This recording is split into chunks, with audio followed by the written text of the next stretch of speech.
আমরা আশা করেছি শহীদ জিয়ার উত্তরসূরি জনাব তারেক রহমান তিনি রাষ্ট্র ক্ষমতায় এসেছে, তিনি আমাদের সাথে যে প্রতিশ্রুতি দিয়েছেন, অঙ্গীকার করেছেন, ওয়াদা করেছেন, আমরা তারেক জিয়ার প্রতি আশ্বস্ত হয়েছিলাম তিনি আমাদের প্রতিটি অঙ্গীকার বাস্তবায়ন করবেন। দুঃখজনক হলেও সত্য, রাষ্ট্র ক্ষমতায় যাওয়ার পরে তারেক রহমান জনগণের সাথে ওয়াদা ভুলে গিয়েছে। তারেক রহমানকে স্মরণ করিয়ে দিতে চাই, শেখ হাসিনাকে মিসগাইড করেছে ওবায়দুল কাদের, শেখ হাসিনাকে মিসগাইড করেছে সাবেক স্বরাষ্ট্রমন্ত্রী আসাদুজ্জামান কামাল। তাদের পরামর্শের কারণে শেখ হাসিনাকে দেশ ছেড়ে পালাতে হয়েছে। আমরা চাই না তারেক রহমান দেশ ছেড়ে পালিয়ে যাক।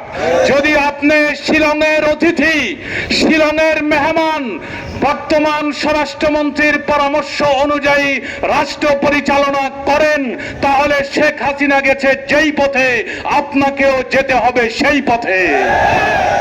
11 দল আপনার হিতাকাঙ্ক্ষী, 11 দল আপনার কল্যাণকামী।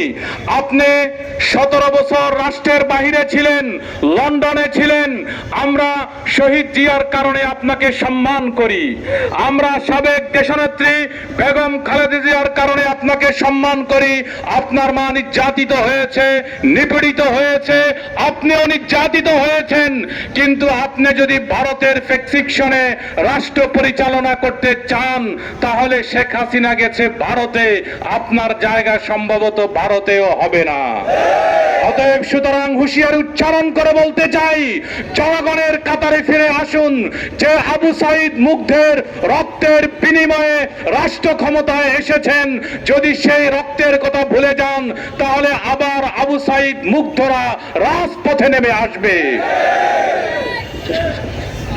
আমাদের সংক্ষিপ্ত বক্তব্য এই প্রত্যাশা রেখে সংক্ষিপ্ত বক্তব্য এখানে শেষ করলাম।